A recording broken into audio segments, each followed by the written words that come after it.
Hello and welcome back to my new lesson, Parts of Speech.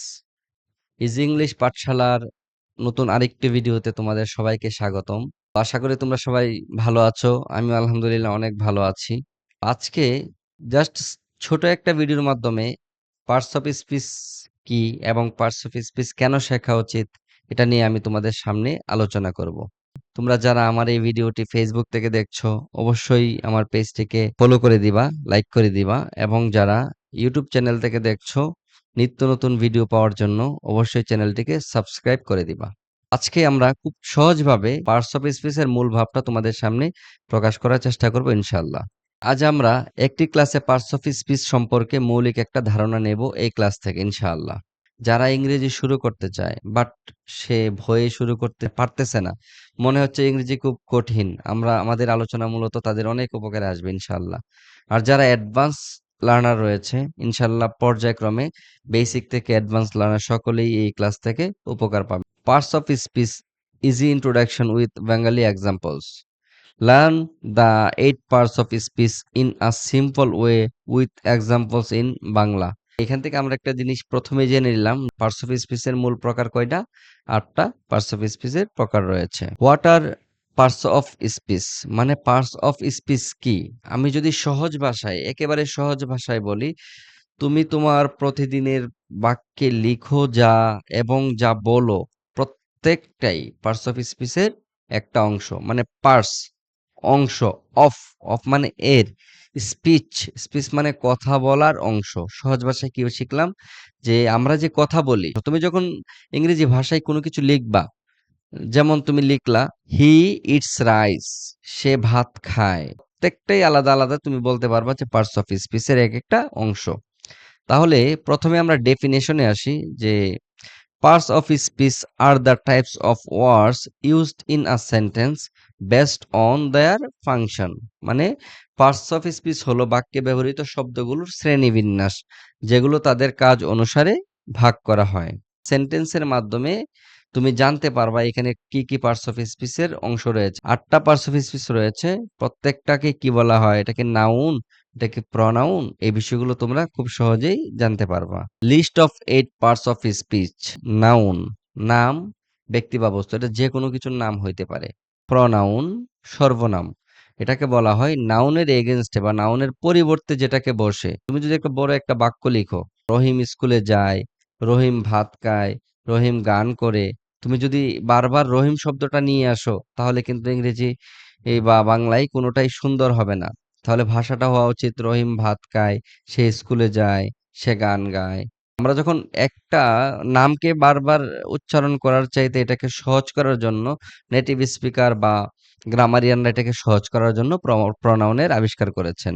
Adjective, adjective মানে বিশেষণ, যেটা তোমার noun বা প্রনাউনের দোষ, গুণ, অবস্থা, পরিমাণ, সংখ্যা এগুলা বোঝায়, তাহলে এটাকে বলে বিশেষণ। Verb, verb is called the heartbeat of a sentence. প্রাণ ছাড়া যেমন মানুষ বাঁচতে পারে না, ঠিক হার্টবিট এটাও ঠিক এরকম, যে ভার্ব ছাড়া কোনো সেন্টেন্স গঠন হইতে পারে না, কখনোই পসিবল না। যেই কোনো ছোট একটা সেন্টেন্সও যদি হয়, এটার মধ্যে তোমার ভার্ব থাকবে। অ্যাডভার্ব, অ্যাডভার্ব আবার অ্যাডভার্ব নিজেকে মডিফাই করতে পারে, অ্যাডভার্ব আবার অ্যাডজেক্টিভকে মডিফাই করতে পারে। যেমন সে ভালো, বাট সে খুব ভালো, মানে ভালোকে সে আরেকটু মডিফাই করে বললো সে খুব ভালো, তাহলে এটা হোক এরকম অ্যাডভার্ব। আমরা সামনে আরো উদাহরণ দেখবো ইনশাআল্লাহ। প্রিপজিশন, পূর্বসর্গ। প্রিপজিশন হলো যে একটা অলংকারের মতো আর কি, ভাষার সৌন্দর্য বৃদ্ধি করে তোমার প্রিপজিশন। কনজাংশন মানে সংযোজক, বুঝতে পারতেছো, এটা হলো সংযোগ করে একটা বাক্যের সাথে বাক্যের হইতে পারে, একটা ফ্রেজের সাথে ফ্রেজ হইতে পারে, ওয়ার্ডের সাথে ওয়ার্ড হইতে পারে। ইন্টারজেকশন মানে বিস্ময়সূচক।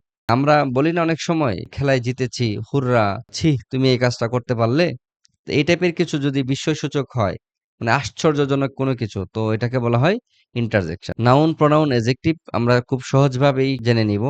নাউন হলো যে ওয়ার্ড, বুক, বুক হলো কি নাউন। দেখো সেন্টেন্সটা দেখো, আই রিড আ বুক, আমি একটি বই পড়ি।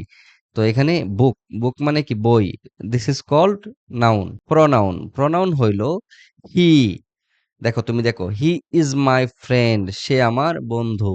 হি এর মধ্যে কিন্তু লুকোনো আছে, ধরো রহিম, রহিম আমার, তুমি যদি লিখতা যে রহিম ইজ মাই ফ্রেন্ড, ঠিক ছিল, বাট এখানে রহিমের পরিবর্তে হি আসছে, মানে নাউনের পরিবর্তে যেটাই আসছে এটাকে বলা হয় প্রনাউন, অ্যাজেক্টিভ।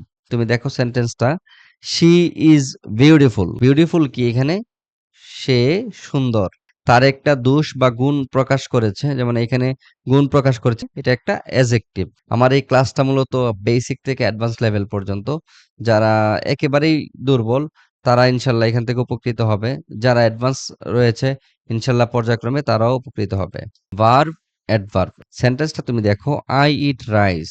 আমি ভাত খাই। আই হলো যে সাবজেক্ট, ইট হলো ভার্ব, রাইস হলো তোমার এক্সটেনশন বা অবজেক্ট যাই বলো। ইট মানে এটা হলো তোমার প্রাণ, যেটা বললাম যে এই সেন্টেন্সের প্রাণ হলো ইট। তারপর দেখো অ্যাডভার্ব।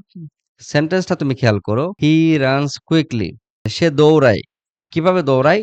অনেক দ্রুত দৌড়ায়। দৌড়ানোটাকে সে আরো মডিফাই করলো। সে দৌড়ায় ঠিক আছে, বাট কুইকলি, দ্রুত দৌড়ায়। প্রিপজিশন, কনজাংশন এন্ড ইন্টারজেকশন নিয়ে আমরা একটু উদাহরণ দেখি। সেন্টেন্সটা তুমি দেখো প্রিপজিশনের, the pen is in the box. কলমটি বাক্সের মধ্যে রয়েছে। ইন মানে কি? মধ্যে। তো কলমটা রয়েছে কোথায় রয়েছে? বক্সের মধ্যে রয়েছে। মানে সেন্টেন্সটাকে আরেকটু সুন্দর করার জন্য এখানে প্রিপজিশন ব্যবহার হয়েছে। কনজাংশন দেখো, you and I are friends. তুমি এবং আমি হই বন্ধু। ইউ এবং আই কে সংযুক্ত করার জন্য এন্ড এখানে কনজাংশন হিসেবে ব্যবহৃত হয়েছে। ইন্টারজেকশনটা তুমি দেখো, সেন্টেন্সটা দেখো, ওয়াও, দ্যাটস অ্যামাজিং। মানে কি? কি দারুণ! আমরা বলি না, দ্যাটস গ্রেট। এই টাইপের অনেক কথা আমরা বলি যে হুররা, উই ওন দ্য ম্যাচ। এই টাইপের বাক্যকে আমরা ইন্টারজেকশন বলতে পারি আর কি। সবসময় মনে রাখবা ইন্টারজেকশনের ক্ষেত্রে অবশ্যই এক্সক্লেমেটরি একটা মার্ক থাকে। এই যে আমি দেখাচ্ছি, this is called exclamatory mark. আশা করি আজকের এই ছোট ক্লাসে তোমরা অবশ্যই কিছু না কিছু জানতে পেরেছো। সামারি বক্সটা দেখো, আজকে আমরা কি শিখলাম। দেয়ার আর 8 parts of speech: noun, pronoun, adjective, verb, adverb, preposition, conjunction and interjection. ভিডিওর শেষে এতটুকুই বলবো, আমাদের এই ক্লাসটা যেহেতু বেসিক থেকে অ্যাডভান্স লেভেল পর্যন্ত, ইনশাল্লাহ পর্যায়ক্রমে একদম বেসিক থেকে অ্যাডভান্স লেভেল পর্যন্ত সবার জন্যই ভিডিও ইনশাল্লাহ আসবে। ইনশাল্লাহ তোমাদের সাথে আবার দেখা হবে নতুন কোনো ক্লাসে, নতুন কোনো ভিডিওতে। সেই পর্যন্ত আল্লাহ তাআলা তোমাদের সবাইকে অনেক ভালো রাখুক। আসসালামু আলাইকুম ওয়া রাহমাতুল্লাহ।